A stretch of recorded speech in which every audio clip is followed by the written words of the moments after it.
Hello friends, it's Miss Deanna and I'm here at the Newburgh Chandler Public Library, our Bell Road branch. And I brought back my friend Art from Art Supplies. And Art says, let's doodle. So what is doodling? Doodling is the kind of thing you see adults doing when they're talking on a long phone call, or maybe they're in a long meeting. It's something to keep their hands busy. But you know what, doodling is something we can do for fun too. I found a book this week at the library called D is for Doodle. Now this book is a little bit beat up. Sometimes that means the book's old, but sometimes that means this is a really good book and a lot of kids have checked it out and used it. And it's just getting worn out because it's well loved. And I think that might be the case with this book. The book is by Deborah Zemke. And what she has done is she has taken all the letters of the alphabet and she has made something from the letter that starts with the same letter. Let's try it. So this one is called B is for, I'm going to see if you can guess. Okay, so we start with a capital letter B. And then we add something right there. Are you figuring out what it is? And then we make this part a little bit thicker. And we add a couple of little guys up here. And maybe, whatever this is sitting on a flower. Did you figure out what it is? B is for butterfly. All right, let's try another one.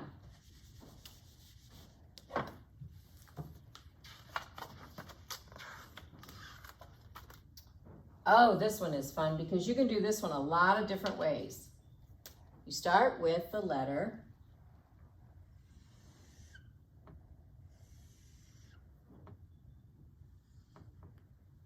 H.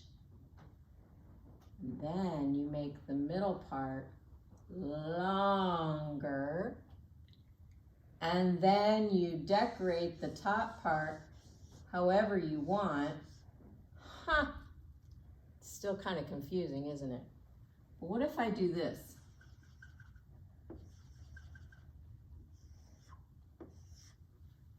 H is for hat, but you don't have to do that kind of hat. You can do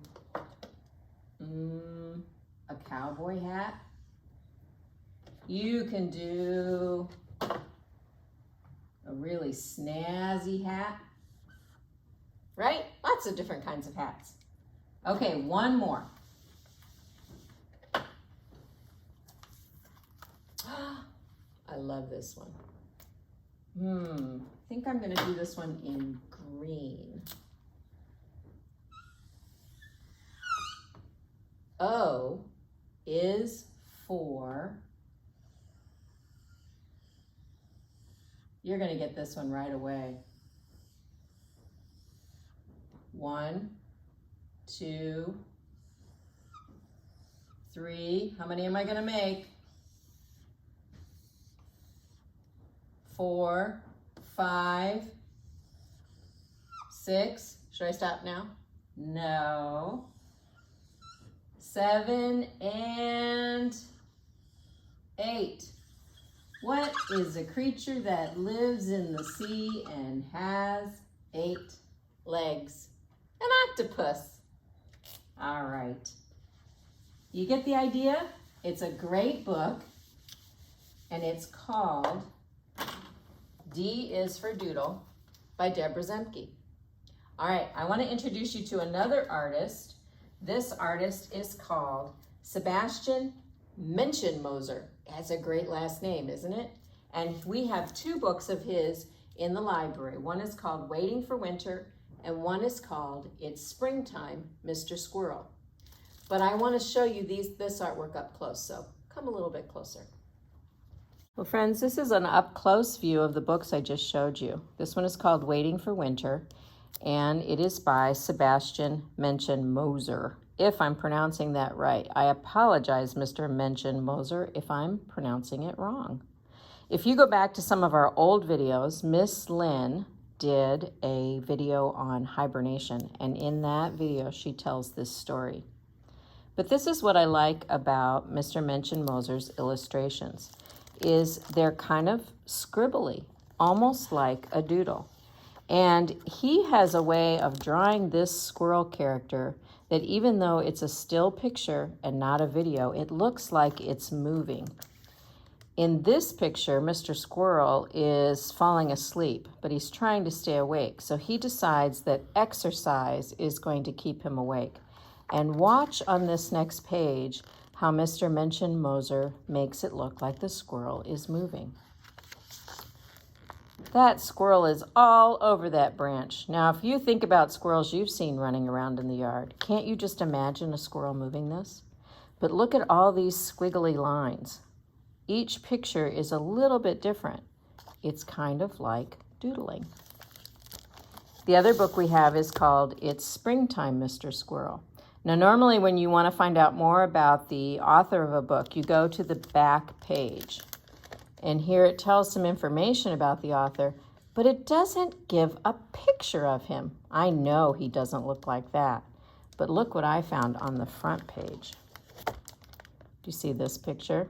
The author has drawn a picture of himself here. That's Sebastian right there. I don't know who this little girl or little boy is back here. I hope maybe it's someone who is special to him. All right, so I have some scrap paper here, and I have colored pencils, and I have thin markers. For this kind of work, I feel like the thin markers work better than the fat markers, but you use whatever you want. So one of the things you can do is you can start with a shape like we did with the letters and turn that into something. But the other thing you can do when you're doodling is you can just scribble. And you just keep scribbling until you say, hey, wait a minute. This looks like a nose. And maybe a furrowed eyebrow here with an eye. And this definitely looks like some sort of beard. See if I have some brown. And you can turn your scribble into a picture. This is one I did earlier. He kind of became like sort of a monster dinosaur, okay? All right, so the other thing we can do, and I think you'll notice, friends, that I'm using scrap paper to do this. So scrap paper is a great way to practice your doodling. I want to draw a scene outside. So a lot of times when we draw a scene outside, we start with our horizon line and we just draw a straight line across there. No, not today. Today, we are going to draw a squiggly line. So, squiggle, squiggle, squiggle, squiggle, squiggle. What does it look like? I want it to look like grass. Kind of a grassy hill. And maybe I need to add some flowers. Squiggle, squiggle, squiggle. See how I can add flowers? Now, I can't draw a squirrel as beautifully as our artist, Sebastian Meschenmoser, does, but maybe I can draw his tail. Maybe he's hiding behind this hill. Oops, I want a darker marker.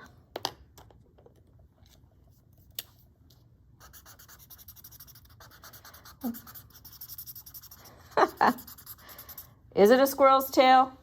I don't know. You decide. But I'm going to encourage you to stop drawing straight lines this week. Do some scribbly lines and see what you can come up with. Oh, you caught me. I'm still doodling. I hope that this week you have some time to do some doodling, find some good books, and share some time with family and friends. And until we meet again, we wave goodbye like this. We wave goodbye like this. We clap our hands and stomp our feet. We wave goodbye like this. Bye for now.